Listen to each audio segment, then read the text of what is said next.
I'm the training manager for Uncle Dan's. Today I'd like to talk to you folks a bit about sun protection, whether that would be clothing or sunscreen, and just clear up a little bit of confusion.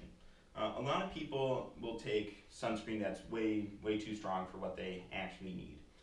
For example, a 15 SPF is going to provide you around 94-95% protection from sun rays. When you go up to a 30 SPF, that's going to provide you around 95 to 96. I think some sources say 97% protection from sun rays.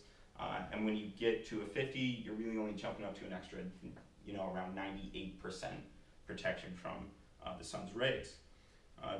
Really, what most people need is a 30 SPF. When in doubt, you can always use the multiplication rule. For example, if I were to burn in 10 minutes time, if I use a 15 SPF, that will extend that to 150 minutes. 30 would extend it to 300, 50 would extend it to 500. Now, all these sunscreens here are all what you would call chemical sunscreens. As in, there are chemicals in there that absorb the sun rays so your skin doesn't. The difference between that would be a physical sunscreen, which is actually reflecting the sun rays away. But with the chemical, rarely do you need over a 30 SPF. The times you would use a 50 SPF is for really intense sun conditions, which are going to be the closer you get to the equator or the higher altitude you get to. And for parts of your skin that are thin, for example, your ears, tops of your feet, your nose, elbows, if you have thinner skin on your shoulders, things like that, where you would burn faster. Now, with chemical sunscreens, they only have about 2 hours of coverage because the chemicals start to degrade after that.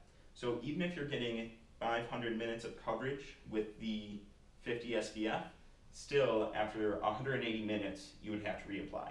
That's why for most people, I would recommend the 30 SPF, just because that's going to cover you for the full 2 hours. The 15 may, it may not, but that's going to depend on, for yourself, just how quickly you burn. Personally, I do like the Sunbum line of sun protecting. It's just great stuff. It works very well. It's hypoallergenic. It's great on sensitive skin. I believe in the lotions. It's even vegan. It's just all around phenomenal stuff. And then they do also make physical blocking sunscreens, which are nice. Those are usually going to be a 50 SPF, and they use a chemical. Generally, it's either titanium dioxide or zinc oxide. The zinc oxide is better for you, and that's what you'll see for most physical sunscreens nowadays, and those are great options. Now, in the event that you do get burned, Sunbum actually makes this great Cooldown lotion that I tend to use as just my everyday lotion. It has cocoa butter, vitamin E, aloe. It's really great stuff. On that note of when you are already burned and you're providing after treatment for that, most people use aloe vera, which is great stuff.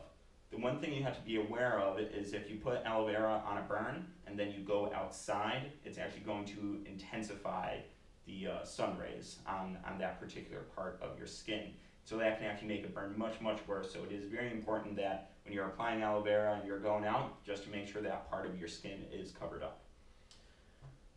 SPF is generally referring to UVB rays. UVB rays are the rays that actually burn you. Some sunscreens, the Sunbum is one particular example, will also provide protection against the UVA rays, which is a longer wavelength, which penetrates deeper into your skin and can actually cause those wrinkles and things like that.